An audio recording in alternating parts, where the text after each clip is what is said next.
Thomas Bonner had always believed that success required sacrifice. At 42, he'd built a software consulting firm from nothing, traveling 3 weeks out of every month to keep clients satisfied across 3 continents. His daughter Emma, 8 years old with her mother's dark eyes and his own stubborn chin, had learned to mark his departures and returns on a calendar with different colored stars. Gold for departures, silver for returns. The refrigerator was a galaxy of her counting. He remembered their last breakfast together before the Tokyo trip. Emma had pushed her scrambled eggs around her plate, building small yellow mountains. 15 days this time, Ladybug, he'd said, using the nickname that made her smile. That's almost 3 weeks, Daddy. She hadn't looked up from her architectural eggs. I know, but when I get back, we'll go to that aquarium you wanted. The one with the shark tunnel. Promise? Promise. His wife Alberta had been leaning against the kitchen counter, coffee mug held in both hands like she was trying to warm herself against some internal cold. She'd been distant for months, since January, if he was honest. They'd met 12 years ago at a fundraiser where she'd been volunteering, all bright smiles and easy conversation. She'd worked in pharmaceutical sales then, before Emma was born, before she decided to be a stay-at-home mother. Her mother Eileen had moved in with them 2 years ago after her husband died, ostensibly to help with Emma while Thomas traveled. It had seemed like a good arrangement. You should say goodbye to Grandma, too, Alberta had said, her voice flat. Emma had slid from her chair and disappeared down the hallway. Thomas heard the low murmur of voices from the guest room where Eileen stayed. When Emma returned, something in her expression had changed, a tightness around her eyes that he'd noticed more frequently lately. What did Grandma say?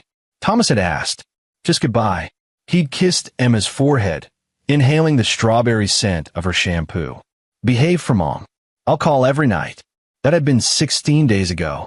Tokyo had been a disaster of back-to-back meetings with Nakamura Industries, a client threatening to move to a competitor unless Thomas personally oversaw their system integration. 18-hour days. Hotel room at midnight. Wake at 5. His phone calls home went to voicemail more often than not. Emma's voice, "It's okay, Daddy. Mom says you're busy saving the world." Alberta never came to the phone. The voicemail arrived at 3:17 a.m. Tokyo time. Thomas had been asleep for maybe 2 hours, dreaming about nothing he could remember. His phone buzzed on the nightstand. He'd almost ignored it. Alberta sent drunk texts sometimes, rambling messages he'd learned to handle in the morning light. But something made him look. One voicemail, from Emma's iPad, the one she used for games and school assignments. He pressed play, static first, then breathing, small, rapid, the sound of panic trying to stay quiet. Daddy. Emma's voice was barely above a whisper, hoarse and cracking. Daddy, it's so dark. I can't feel my legs anymore. It's really cold and I can't. A wet cough. Grandma said you're not coming back. She said you left us. But you promised. You promised the aquarium. Another cough, deeper. Daddy, I'm scared. I'm really scared. Please come get me. Please. I try to be good. I tried really hard to be. The message cut off. Thomas sat up so fast the room spun. He called Emma's iPad. Straight to voicemail. He called the house line. It rang 15 times before going to the machine. He called Alberta's cell. Nothing. He called Eileen's cell, a number he'd programmed months ago for emergencies. It rang twice and someone hung up. His hand was shaking so badly he could barely dial 911.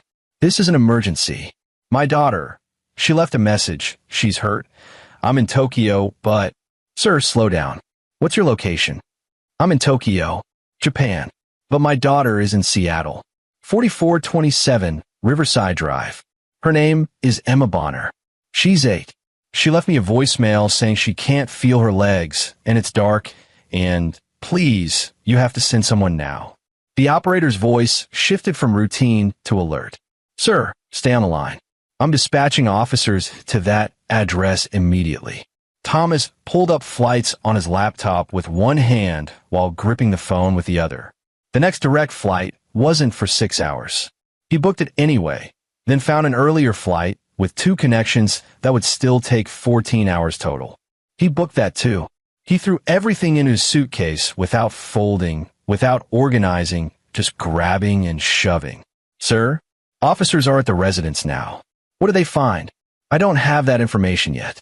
They're checking the premises. The basement. We have a basement. It's unfinished. We were going to check the basement. Please. A long pause. Keyboard clicks. Sir, they're checking now. Thomas zipped his suitcase. His vision had gone sharp and narrow. Everything outside a tight tunnel, seeming distant and unreal. He could hear his pulse in his ears. Sir, they found her. The relief lasted half a second. She's alive, but unresponsive. Paramedics are on scene. Sir, I need to ask, who else should be in the home? My wife, Alberta Bonner, and her mother, Eileen Stevenson. More keyboard sounds. Voices in the background on the operator's end, urgent and overlapping. Sir, your wife and her mother are also on scene. They're being detained for questioning. You should know, the officers found your daughter chained to a pipe in the basement. She appears to have been there for some time. Thomas didn't remember hanging up. Didn't remember the taxi to the airport or the first flight to San Francisco. He remembered turbulence over the Pacific and wanting to scream at the plane to go faster.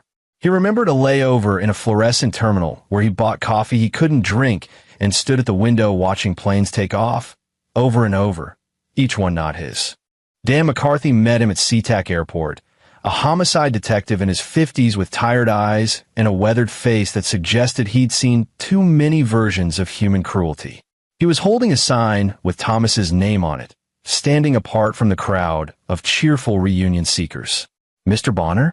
Detective McCarthy, Seattle PD. I'll take you to the hospital. How is she? McCarthy started walking, forcing Thomas to follow. Critical but stable. She's sedated right now. I need to prepare you for what you're going to see. They walked through the terminal in silence until they reached the parking garage. McCarthy's unmarked sedan smelled like coffee and old fast food. He pulled out of the garage before speaking again. Your daughter was restrained with a padlock chain around her ankle, attached to a drainage pipe in your basement. Based on her condition and the evidence we collected, she'd been there approximately 16 days. The number landed like a physical blow. 16 days. The entire length of his trip. The basement had been prepared in advance. A bucket for waste. No food that we could find. One empty water bottle. The chain was long enough for her to reach the bucket, but not the stairs. Someone had removed the light bulbs. Thomas stared out the window at the gray Seattle morning. You said they detained my wife. Your wife and her mother are currently in custody. Neither has said much, but what they have said, McCarthy merged onto I-5. Your wife claims your daughter was being punished for misbehavior. Her mother corroborates that story. They maintain they were checking on her regularly, bringing food and water. That's bullshit. The physical evidence contradicts their statement.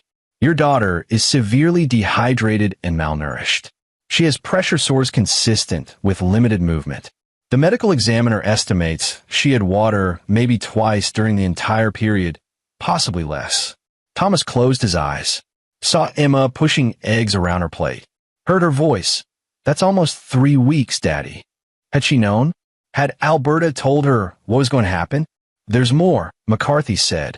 We found a life insurance policy in your wife's bedroom. $5 million on you, taken out 8 months ago. Your signature on the documents. I never signed any. Thomas stopped.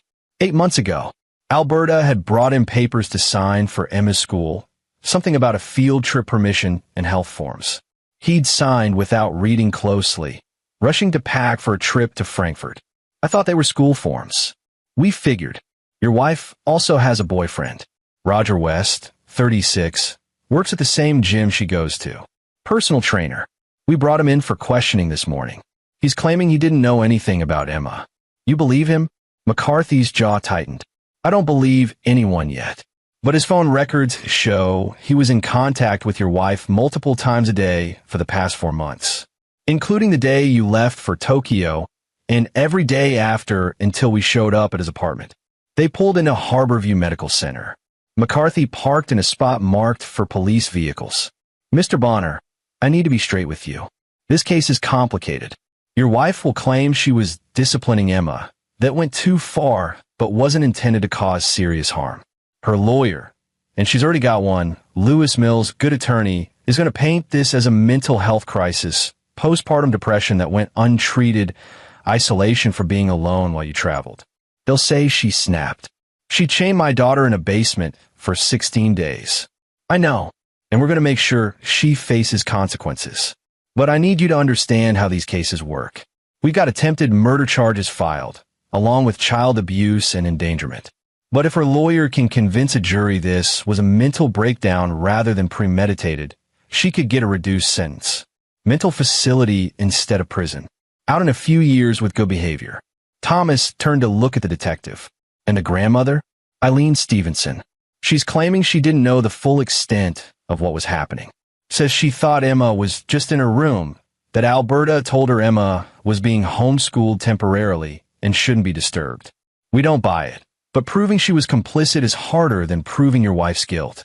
The voicemail. Emma said her grandmother told her I wasn't coming back. McCarthy nodded. We have the voicemail. It's evidence. But a defense attorney could argue Emma misunderstood, or that Eileen was just trying to comfort her by saying you'd take time to get back from Japan. It's not a confession. They walked through the hospital entrance, past a waiting room where a television played morning news on mute. McCarthy led him to an elevator, pressed the button for the 4th floor. Your daughter's in the ICU. The doctors can explain her condition better than I can, but, Mr. Bonner, she's going to need a lot of support. Physically and psychologically. What happened to her, being trapped in darkness, told her father abandoned her, left alone for that long at her age. That's going to leave marks that don't show up on x-rays. The elevator opened.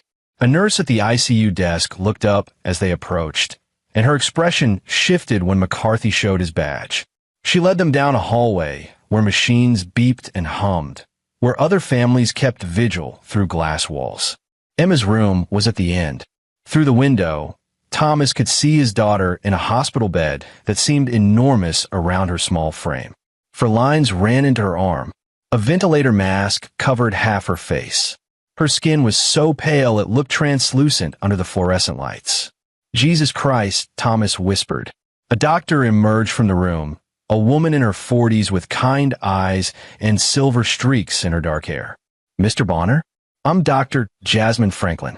I've been overseeing Emma's care. Is she going to be okay? Let's talk in the consultation room.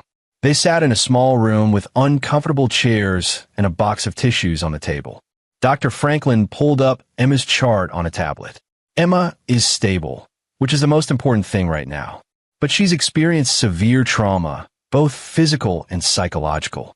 Physically, she was severely dehydrated when she came in. Her kidneys have begun to shut down. We've got her on 4 fluids, and her kidney function is improving, but she'll need monitoring. She's also malnourished, with significant muscle atrophy in her legs from the restraint and lack of movement. The pressure sores are being treated with antibiotics to prevent infection. Dr. Franklin paused, meeting Thomas's eyes. The psychological impact is harder to quantify, but arguably more serious. Emma experienced prolonged isolation in complete darkness, with no sense of time and no certainty that help was coming. For a child her age, that's profoundly traumatic. She was also told, repeatedly according to her initial statements, that you had abandoned her, that you weren't coming back. For 16 days, she believed that. Thomas felt something crack inside his chest. She tried to call me. In the voicemail, she said she tried to be good. Children in abusive situations often blame themselves. It's a survival mechanism. If they're being punished, there must be a reason, and if they can just figure out how to be good enough, the punishment will stop. Emma has already shown signs of this thinking. When she first regained consciousness, she asked the nurses if she was in trouble for calling you. Can I see her? Yes. But Mr. Bonner, I need to prepare you. Emma is sedated right now because she became extremely agitated when she first woke up. She didn't recognize the hospital, thought she was still in the dark. The sedation is temporary, just until her body is stronger. When she wakes up fully, she may not understand what happened. She may be confused or frightened. She may not trust that she's safe. Thomas nodded, not trusting himself to speak. He sat beside Emma's bed for 6 hours, held her small hand, careful of the 4 line, watched her chest rise and fall with the rhythm of machines. A nurse came in periodically to check vitals and adjust medication. At some point, someone brought him coffee and a sandwich he didn't eat. McCarthy returned around 3 in the afternoon. We've charged your wife with attempted murder, first-degree child abuse, and unlawful imprisonment. Bail set at $2 million. She's not going anywhere. Eileen's charges are accessory after the fact and child endangerment. Lighter, but she's still in custody. Her bail is $500,000. They plan to kill her. We believe so, yes. The evidence suggests premeditation, the insurance policy, the preparation of the basement, your wife timing this for a trip where you'd be out of the country for an extended period. The boyfriend's involvement is still unclear. He's maintaining he didn't know anything about Emma. But his financial records show significant gambling debts. $200,000 to various casinos and bookies.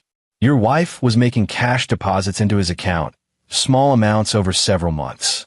We're building a conspiracy case. Thomas looked down at Emma, at her too pale face and the bruises on her wrist where the chain had rubbed. I want them to suffer. McCarthy's expression didn't change. I understand. And the legal system will. No. Thomas looked up. You said yourself her lawyer will argue mental breakdown. Reduced sentence. Out in a few years. That's not justice. Mr. Bonner, I'm not stupid, detective.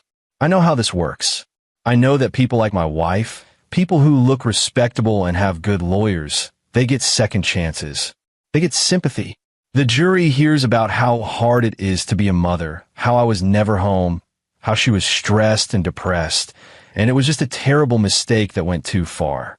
And my daughter who spent 16 days chained in the dark, who thought I abandoned her. She's the one who will live with this for the rest of her life while her mother maybe serves 5 years in a comfortable facility. McCarthy was quiet for a long moment. What are you saying? I'm saying I want to know everything. Every detail, every piece of evidence. I want to understand exactly what they did and why and how they thought they'd get away with it. And then I'm going to decide what justice actually looks like. I can't be part of anything illegal. I'm not asking you to be. McCarthy studied him. Your wife's arraignment is in 3 days. You should get a lawyer, someone to represent you and Emma in the criminal case and in family court. You want full custody, obviously. Obviously. I'll send you copies of the police reports once they're finalized. Everything we found, everything we documented. It's public record anyway, but I'll expedite it. McCarthy stood. Mr. Bonner, I've been doing this job for 26 years. I've seen a lot of parents in your position. Most of them say they want revenge, but when it comes down to it, they let the system handle it. They move on, focus on helping their kid recover. I hope that's what you do. But if you don't, I hope you're smart about it. McCarthy left. Thomas sat in the dimming room as the sun set over Seattle, watching his daughter breathe, thinking about the voicemail he'd listened to 47 times during the flight home. Daddy, I try to be good. Emma stirred around midnight. Her eyes fluttered open, unfocused and confused. She saw Thomas, and for a moment there was no recognition, just fear. Then something shifted. Daddy, I'm here, Ladybug. I'm right here. You came back. Her voice was barely audible, damaged from days of crying in the dark. Of course I came back. I'll always come back. She started crying, small hitching sobs that shook her thin frame. Thomas wanted to hold her, but was afraid of hurting her, afraid of the tubes and wires in her fragile state. He settled for stroking her hair, murmuring reassurances while nurses came to check her vitals and Dr. Franklin ordered more sedation to help her rest. Before the medication pulled her under again, Emma whispered, "Is Mommy coming?" Thomas's hand stilled. "No, baby. Mommy's not coming." Good. Her eyes were already closing. "I don't want to see Mommy anymore. Or Grandma. They said you left me because I was bad. But I wasn't bad, Daddy. I promise I wasn't bad. I know. You're perfect. You've always been perfect." She was asleep. Thomas sat back in his chair and pulled out his phone. He had 42 unread emails, mostly from work. He opened a new search window and started typing. Lewis Mills Attorney, Seattle. Time to understand who he was dealing with. The next 3 days were a blur of doctors, police statements, and lawyers. Thomas hired Terry Beck, a family attorney recommended by Dr. Franklin who specialized in custody cases involving abuse. She was efficient and unsentimental, which Thomas appreciated. She filed for full custody and a restraining order against Alberta and Eileen within 12 hours of their first meeting. The criminal case is straightforward, Terry explained over coffee in the hospital cafeteria. Your wife is going to prison. The question is for how long? Lewis Mills is good. He'll mount a strong defense, likely focus on mental health, claim she had a psychotic break.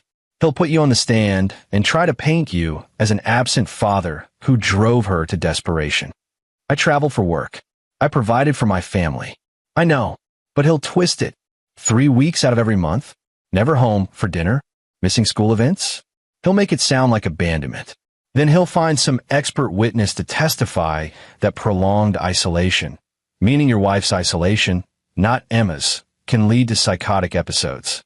He'll argue diminished capacity. Thomas drank his coffee. It was bad, bitter, and lukewarm. What are Emma's chances of testifying? Against her mother? In a criminal trial? Terry shook her head. No prosecutor would call her. She's 8 and severely traumatized. Any decent defense attorney would shred her testimony, call it coached or unreliable. And honestly, it would be cruel to make her relive it. So my wife might walk. She won't walk. But she might get 15 years instead of life without parole. She might go to a psychiatric facility instead of maximum security. And Eileen, Terry grimaced. Eileen might only get 5 years, maybe less with a plea deal. The evidence against her is circumstantial. She was in the house. She probably knew what was happening, but proving she actively participated is harder. The voicemail. Emma said Eileen told her I wasn't coming back. Child's interpretation. Defense will say Emma misunderstood. These cases are frustrating because we all know what happened, but proving it beyond reasonable doubt is different. Thomas finished his coffee. What about the boyfriend? Roger West? They're still investigating him. Unless they can prove he knew about Emma's imprisonment or actively participated in planning it, he might not face charges at all. Having an affair and owing gambling debts isn't illegal. He was fucking my wife while my daughter was chained in my basement. Terry's expression softened slightly. I know, and if they can link him to the conspiracy, he'll face charges. But right now, all they have is phone records showing he called her a lot and financial records showing she gave him money.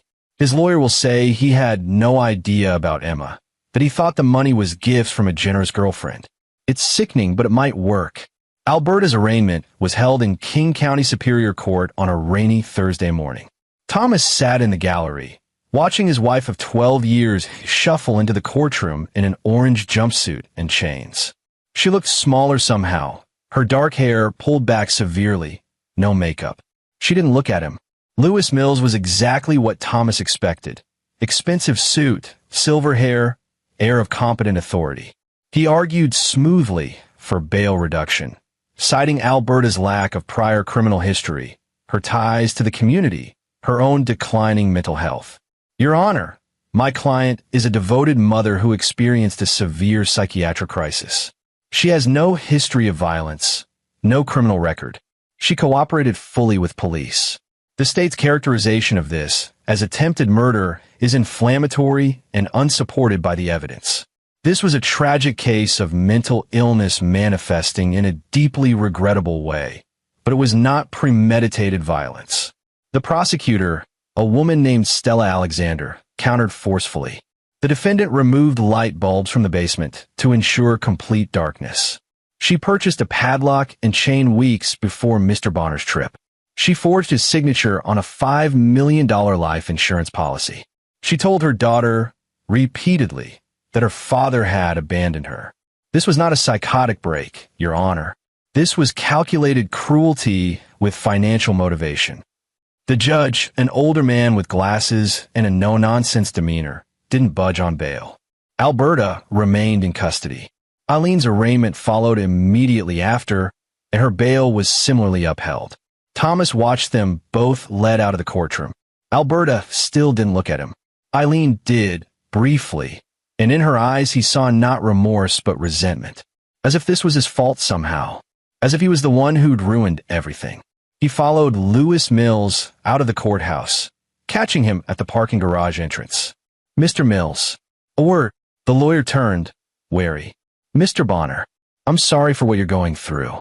I have children of my own. What happened to your daughter is horrific. But my job is to represent my client to the best of my ability. By arguing she had a psychotic break, Mills adjusted his briefcase. I'll argue whatever the evidence supports. Your wife has no prior history of violence or mental illness, but she also has no rational motive for what she did unless we accept that something in her mental state was fundamentally broken. A jury will want to understand why. I'll give them an explanation that makes sense. Even if it's a lie, it's not a lie if I believe it. Do you? Mills studied him. Mr. Bonner, I understand you want someone to pay. That's natural. But the legal system isn't about revenge. It's about justice. Those aren't the same thing. Not always. Mills walked toward his car. My advice? Focus on your daughter. Get her the help she needs. Let the system do its job. Thomas watched him drive away. Let the system do its job. He'd been letting systems do their jobs his entire life. Corporate systems, legal systems, bureaucratic systems. Most of the time they worked. Sometimes they failed. The question was whether he could afford to gamble on it working this time. That night, Emma had her first nightmare. Thomas was dozing in the chair beside her bed when she started thrashing, pulling against the 4 lines, screaming. Nurses rushed in. Dr. Franklin appeared within minutes. But Emma was inconsolable for 20 minutes before the sedatives took effect. She was dreaming about the basement, Dr. Franklin said quietly after Emma finally calmed. This is going to happen frequently for a while. Her brain is processing the trauma, and it's going to come out in nightmares, anxiety, maybe flashbacks.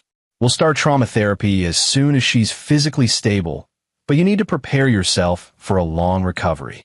How long? Years. Maybe the rest of her life, in some form. What she experienced, prolonged isolation, betrayal by her primary caregiver, fear of abandonment. These are profound traumas. With good therapy and a stable, loving environment, she can heal. But she'll always carry this with her. Thomas looked at his daughter, finally peaceful in drugged sleep. 8 years old. She should be worrying about homework and sleepovers, not whether her father was going to abandon her in the dark. He made his decision then. The system might deliver justice, but he was going to deliver something more. He spent the next week at the hospital while Emma slowly improved. Her kidney function normalized. The pressure sores began healing. Physical therapy helped her regain strength in her legs. But the psychological damage was harder to treat. She woke up panicked every few hours, disoriented and terrified. She refused to be alone, even for a minute. If Thomas left to use the bathroom, she cried until he returned. She was terrified of the dark. They had to keep the lights on at full brightness at all times. But she was also getting stronger in other ways.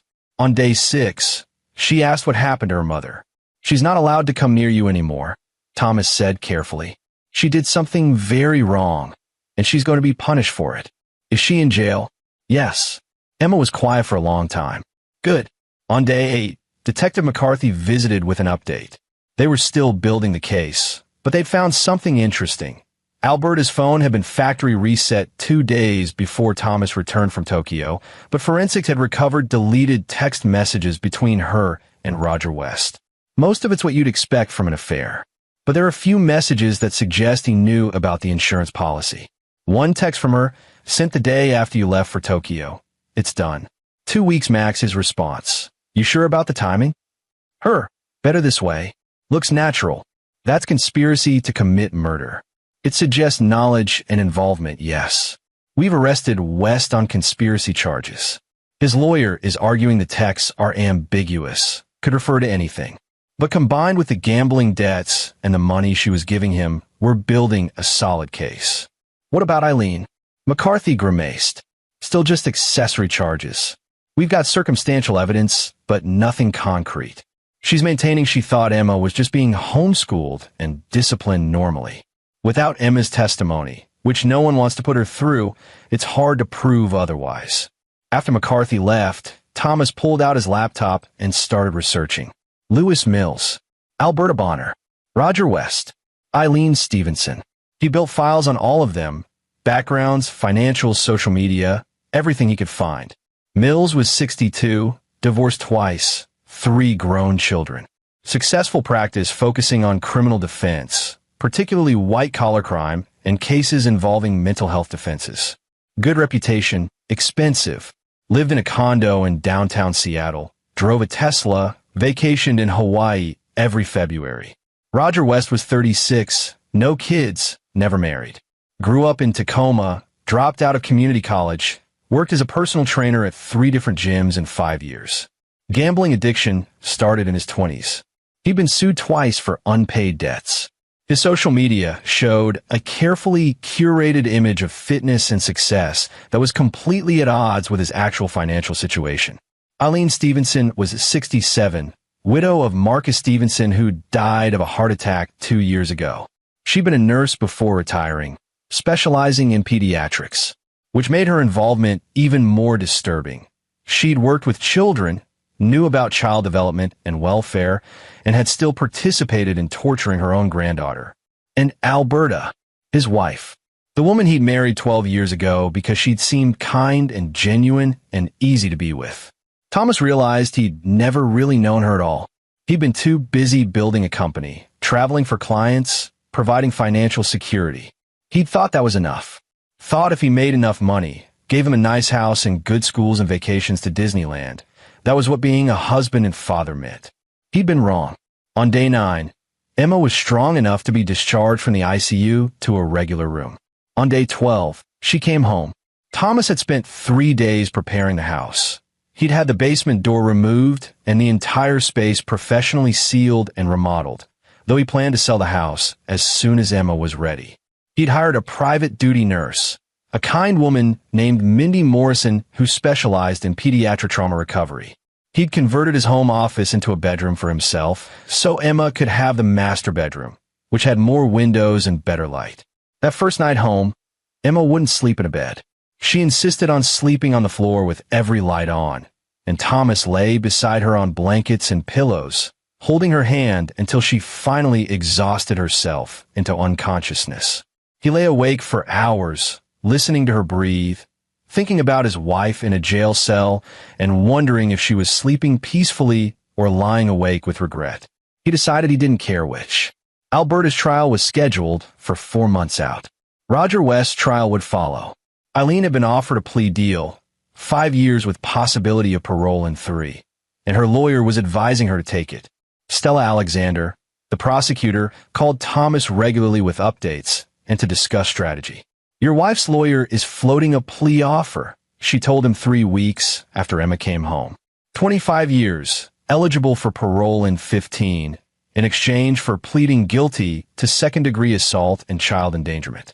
She'd go to prison, not a psychiatric facility. That's it. 15 years. Could be. With good behavior, possibly less. I know it seems light, but if we go to trial and lose, she could get even less. Or if Mills convinces a jury she had diminished capacity, she could go to a facility and be out in 7 or 8 years. This guarantees she serves real time. No, Mr. Bonner. No, take it to trial. Let a jury decide. There was a long pause. Okay, I respect that. But you should know, trials are unpredictable, and Mills is very good at what he does.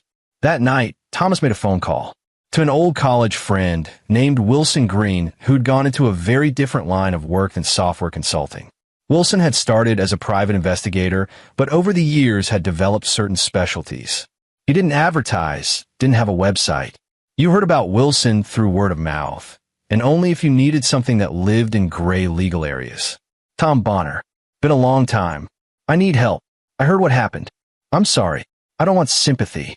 I want information. Wilson was quiet for a moment. What kind of information? The kind that doesn't show up in police reports. I want to know everything about my wife, her boyfriend, and her mother. Everything they've done, everyone they've hurt, every secret they're keeping. And I want to know their vulnerabilities. Tom, if you're thinking about, I'm not asking you to do anything illegal. I'm asking you to find out things. That's your job, isn't it? Finding things out. Another pause. It'll take some time, and it won't be cheap. I don't care about the cost. All right, I'll call you in 2 weeks. Thomas hung up and went to check on Emma. She was having another nightmare, whimpering in her sleep. He gently woke her, and she clung to him, shaking. "I'm here, Ladybug. You're safe. Promise? Promise." She fell back asleep. Thomas sat with her until dawn, watching the city lights through the window, planning. The trial was going to happen. The system was going to do what it did. But regardless of the outcome, Alberta and everyone who'd hurt his daughter were going to understand what real consequences felt like. Not 15 years with good behavior. Not a psychiatric facility with therapy and art classes. Not a plea deal that let them tell themselves it was all just a terrible mistake. Real consequences. Whatever that took. Wilson Green called 2 weeks later with the first batch of information. He'd been thorough as always. Thomas drove to a coffee shop in Bellevue to meet him, leaving Emma with Mindy Morrison for the first time since she'd come home. Emma had panicked initially, but Mindy had a gentle way about her that seemed to calm Emma down. Wilson looked the same. Graying hair, weathered face, perpetually wrinkled shirt. He slid a manila envelope across the table. "Your wife isn't who you thought she was. I figured that out. No, I mean before Emma. Before you. Alberta had a previous marriage when she was 23, lasted 18 months. It ended when her husband, a guy named Marcus Ridley, filed for divorce citing abuse. Specifically, psychological and financial abuse. He claimed she manipulated him into quitting his job, isolating him from his family, and then drained his bank accounts. The divorce was sealed, but I found the initial filings. Thomas opened the envelope. Court documents, bank statements, photos. The marriage ended when Ridley had some kind of breakdown. Ended up hospitalized for 3 weeks. After the divorce, he disappeared, moved out of state, changed careers. I tracked him down. He lives in Montana now. Doesn't talk about that time in his life, but when I mentioned Alberta's name, he hung up on me. Called back an hour later and said, quote, "I'm not surprised. She was always going to hurt someone." Thomas studied a photo of young Alberta with her first husband, all smiles and normal-looking happiness. What else? Her mother Eileen has a history too. She was fired from her nursing job at Seattle Children's Hospital 16 years ago. Official reason was policy violations, but I talked to some former colleagues. She was accused of deliberately injuring a child patient. Nothing that could be proven definitively, but enough that the hospital wanted her gone quietly to avoid a lawsuit. The child had broken ribs that didn't match the stated cause of injury. Jesus Christ. There's more. Roger West, your wife's boyfriend, has 2 previous assault charges from bar fights, both pleaded down to disorderly conduct. He's got a pattern of getting involved with older women who support him financially. Before your wife, he was seeing a woman named Deanna Phelps, 52, who gave him about $30,000 over 6 months before her family intervened. Before that, a woman named Geraldine Clark, 47. Same pattern. Thomas processed this. He's a con artist. Essentially, not a sophisticated one, but effective with lonely women who have money. Your wife fit his profile perfectly. Husband never home, money to spare, probably desperate for attention. And together they planned to kill my daughter for insurance money. Wilson shifted uncomfortably. That's where it gets complicated. I don't think the plan was originally to kill Emma.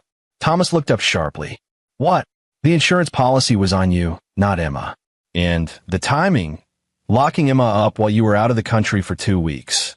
I think the original plan was for something to happen to you during that trip. An accident.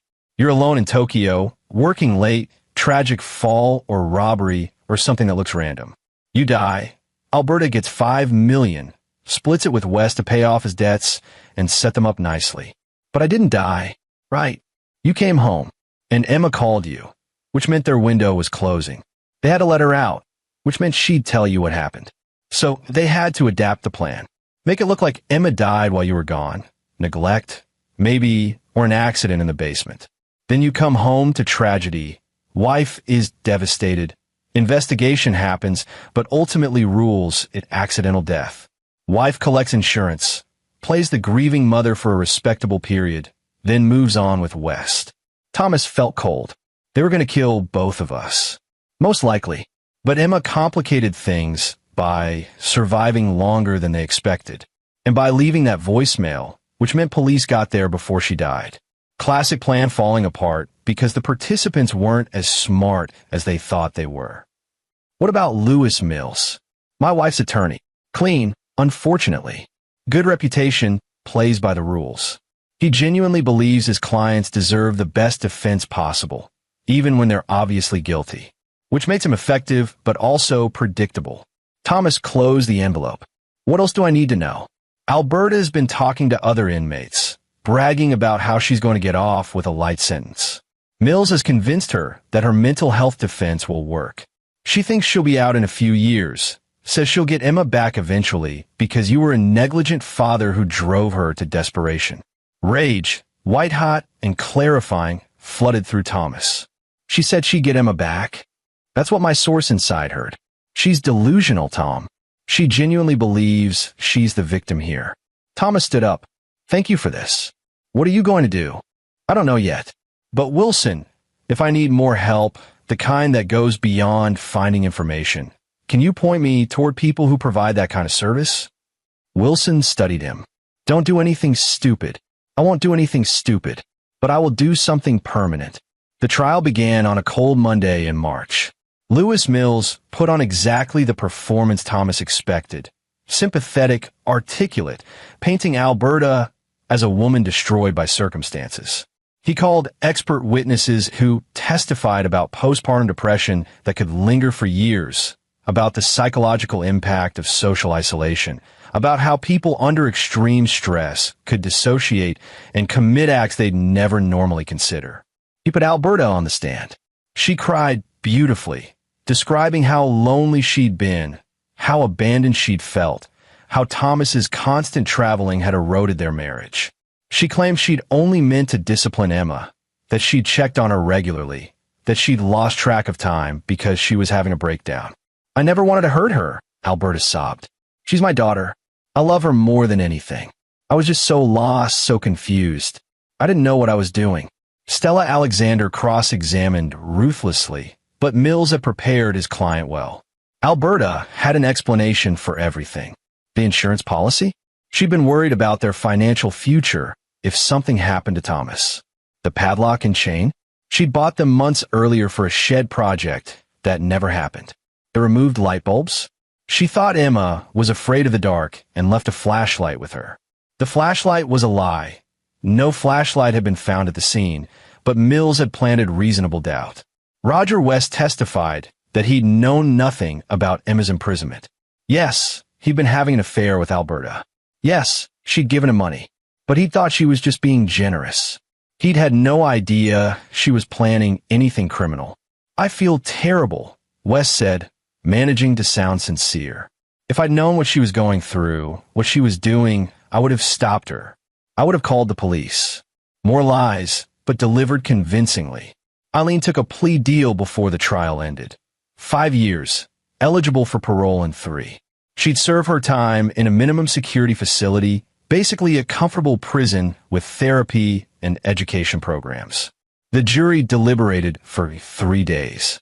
When they returned, the verdict was mixed, guilty of assault and child endangerment, but not attempted murder. The conspiracy charges against West were dropped due to insufficient evidence.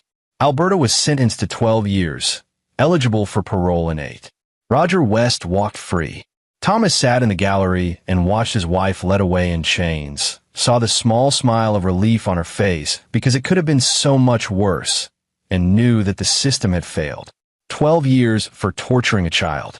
8 if she behaved herself.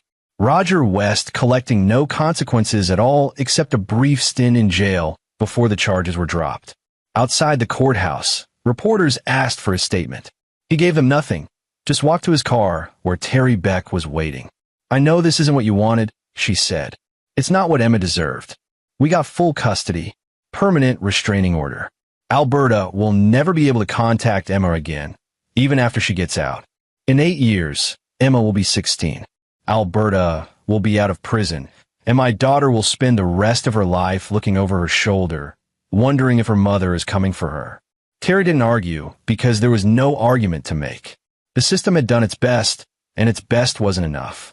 That night, Thomas made another call to Wilson Green. I need you to introduce me to someone who can help me with a problem. Tom. She tortured my daughter for 16 days and got 12 years. Her boyfriend walked. Her mother will be out in 3 years. And all of them think they won because it could have been worse. I need help making sure they understand how wrong they are. Wilson was quiet for a long time. There are people who can make problems disappear, but that's not your style. You're not a killer. I don't want them dead. I want them destroyed. What does that mean? I want Alberta to understand what it feels like to be trapped and helpless. I want Roger West to lose everything he thinks makes him valuable. I want Eileen to feel the fear Emma felt. And I want them to know that I did it, that Emma's father made it happen, and there's nothing they can do about it. Another long pause. I know someone. He's expensive, and he doesn't work with just anyone. But he specializes in making people's lives fall apart in ways that look natural. No violence, nothing traceable, just systematic destruction. Interested? Very. I'll set up a meeting. But Tom, once you start down this road, you can't undo it. I don't want to undo it. I want to finish it. The meeting happened in a restaurant in Tacoma, neutral territory. The man Wilson introduced as Jay was younger than Thomas expected, maybe 40, dressed like a consultant in business casual. He could have been anyone: accountant, HR manager, insurance adjuster. Perfect camouflage for someone who destroyed lives professionally.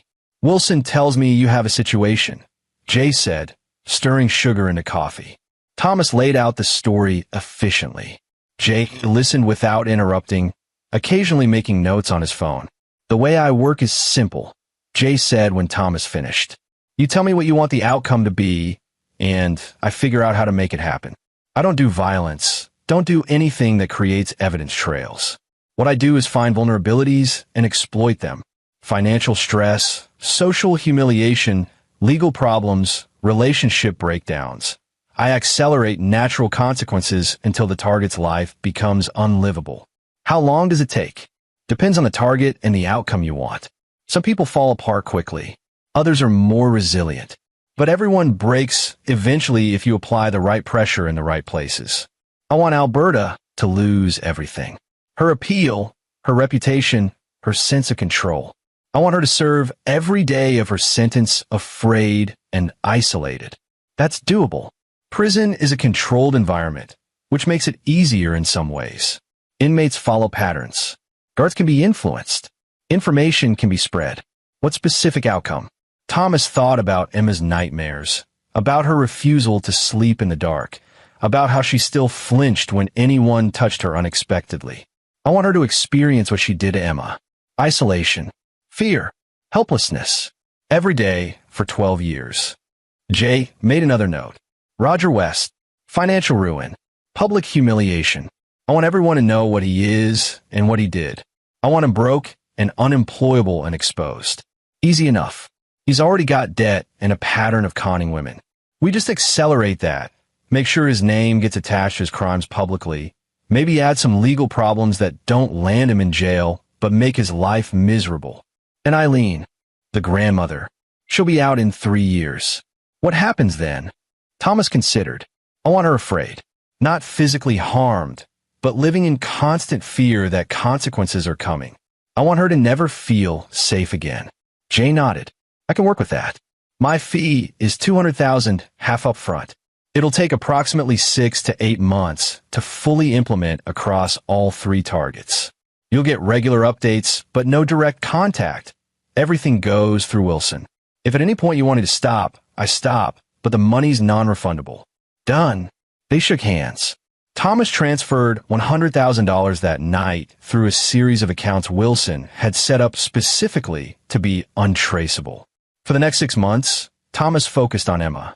She started trauma therapy 3 times a week with a psychologist named Dr. Isaac Grant, who specialized in child abuse cases. Progress was slow but steady. The nightmares decreased from every night to a few times a week. She started sleeping in a bed again, though still with lights on. She began drawing dark, troubled pictures at first, all shadows and chains, but gradually incorporating more color and light. She asked about her mother only once. Is Mommy sorry for what she did? Thomas considered lying, but decided on the truth. I don't know if she understands what she did wrong. She hurt me on purpose. Yes. And you going to make sure she can't hurt me again? Yes. I promise. Emma nodded, satisfied. She was young, but not naive. She understood that sometimes daddies had to protect their daughters from monsters, even when the monsters looked like mommies. Meanwhile, Jay went to work. The first update came after 2 weeks. Target A, Alberta, has been transferred to general population at Washington Correction Center for Women. I've established contacts with several inmates who've been made aware of her crimes against a child. Prison culture has its own justice system. She'll be ostracized at minimum, likely worse. Guards have also been informed through unofficial channels that she's not to receive any special protections. After 4 weeks, Target B, Roger West, has been fired from his gym after an anonymous tip led management to investigate his background. His gambling debts have been purchased by a collection agency I work with. They're significantly more aggressive than standard collectors.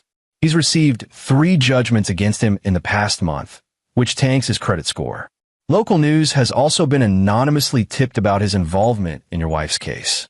Expecting a story to run next week. After 8 weeks, Target A is in solitary confinement following an altercation with another inmate. This is actually beneficial. Solitary is psychologically devastating, especially long-term. I've arranged for her to be placed on a rotation that maximizes her time in isolation. Target B's story ran in local paper, smaller than hoped, but still public. His landlord has been informed of his legal troubles and gambling addiction. Eviction proceedings beginning. After 12 weeks, Target C, Eileen, will be released in 6 months. Beginning groundwork now for her release environment. All potential housing applications will be rejected through various administrative errors. Her nursing license has been flagged for review based on her conviction, likely to be permanently revoked. Social Circle is being informed of her role in Emma's abuse through careful information distribution. After 16 weeks, Target A attempted suicide in solitary. Unsuccessful on watch now. Target B is homeless, living in his car. All employment applications being systematically rejected through background check manipulation. He's borrowing money from dangerous people now. Natural consequences will accelerate. Target C's release has been complicated by administrative issues that will likely delay her by 6 months. Additional prison time is its own punishment. Thomas read each update carefully, feeling nothing but cold satisfaction. These weren't innocent people suffering unjustly. These were people who'd tortured a child, conspired to commit murder, and felt entitled to walk away with light consequences. Jay wasn't doing anything they hadn't earned. After 24 weeks, Jay called for a rare direct conversation. We need to discuss Target B. He's spiraling faster than anticipated. He's made threats against you and Emma in conversations with former associates. I can neutralize that permanently if you want, but it would require more aggressive intervention. What kind of intervention? The kind that ensures he disappears from your life completely. Relocates to somewhere far away with strong incentives to never come back. No violence, but definitely coerced. Thomas thought about Roger West testifying that he'd known nothing, walking out of that courthouse free, while Emma still woke up screaming. Do it. Understood. After 28 weeks, the final update. Target B has accepted a job opportunity in Alaska with a fishing company. He'll be working on a boat for the next 18 months minimum. No contact with outside world except occasional shore leave. By the time he returns, if he returns, he'll be financially stable enough not to be a threat, but psychologically beaten down enough not to try anything. Target A has been in and out of solitary 6 times, has attempted suicide twice more, is currently on psychiatric medication, and considered a high-risk inmate. She'll serve her full sentence in maximum security conditions. Target C's release has been delayed another 8 months due to behavioral issues that I helped manufacture. When she does get out, she'll find no housing, no job prospects, and a community that knows exactly what she did. The rest is natural consequences. Thomas transferred the final $100,000. Thank you. You're welcome. Wilson will delete this number after we hang up. We never met. This conversation never happened. Understood. That evening, Thomas sat with Emma in her room, reading her favorite book about a girl who could talk to animals. Emma had been laughing earlier at dinner. Actual, genuine laughter for the first time in months. She was healing. slowly but healing. "Daddy," she said as he closed the book. "Yes, Ladybug. Are you going to be here tomorrow?" "I'm going to be here every day. Forever. Forever." She smiled and closed her eyes. No nightmares that night. Thomas went to his office and opened his laptop. He pulled up a news article about Alberta's condition in prison. There had been a small piece about increased suicide attempts at the women's facility, though no names were mentioned. He read about Roger West's last known location, working on a crab boat in the Bering Sea, one of the most dangerous jobs in the world. He read about Eileen's delayed release and the housing crisis she was facing. The system had given them 12 years, dropped charges, and 3 years respectively. Thomas had given them something else entirely. He closed the laptop and went to check on Emma one more time. She was sleeping peacefully, finally, her breathing steady and calm. He remembered her voicemail, remembered her small voice saying, "Daddy, I try to be good." She had been good. She'd always been good. And now, finally, she was safe. Thomas Bonner had learned something important. The legal system and justice weren't always the same thing. Sometimes you had to create justice yourself. Sometimes you had to be the consequence that people like Alberta and Roger and Eileen never saw coming. He'd been a good father before, present when he could be, loving, providing. Now he was something more, a father who understood that protecting your child meant more than just being there. It meant ensuring that the people who hurt her paid a price that actually mattered. Not 12 years with good behavior. Not dropped charges. Not 3 years in a comfortable facility. Real consequences. Lasting consequences. The kind that followed you for the rest of your life and whispered in your ear every day. You hurt an innocent child, and her father made sure you'd never forget it. Emma stirred in her sleep. Reaching for the stuffed rabbit Thomas had given her the day she came home from the hospital. She pulled it close and smiled in her dreams. Thomas turned off the lights. She'd finally learned to sleep in the dark again and closed her door softly. He'd made a lot of mistakes as a father. Traveled too much, prioritized work over family, missed signs he should have caught. But he'd learned. He'd changed. And he made absolutely certain that Emma would grow up knowing one thing with perfect clarity. Her father would always come back. And anyone who hurt her would learn to regret it. Completely. Permanently. Without exception. In the darkness of his own room, Thomas finally slept peacefully for the first time since that voicemail arrived 16 hours and 14 minutes after Emma left it, her small voice breaking as she said, "Daddy, I try to be good." She had been good. Now her father had made everything right.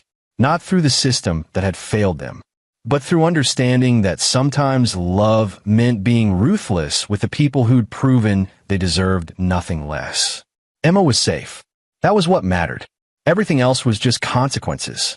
And consequences, Thomas had learned, could be exactly as permanent and devastating as you needed them to be. If you were willing to step outside the lines the system drew. If you were willing to ensure justice happened, one way or another. He'd been willing. And now Emma could heal, knowing her father had made absolutely certain that the monsters who'd hurt her would never, ever hurt anyone else again. Not the way they'd hurt her. Not ever again. And there you have it. Another story comes to an end. What did you think? I'd love to hear your thoughts in the comments below. If you enjoy this story, consider joining our community by subscribing. It means the world to us. For more stories like this one, check out the recommended videos on screen. And I'll see you there.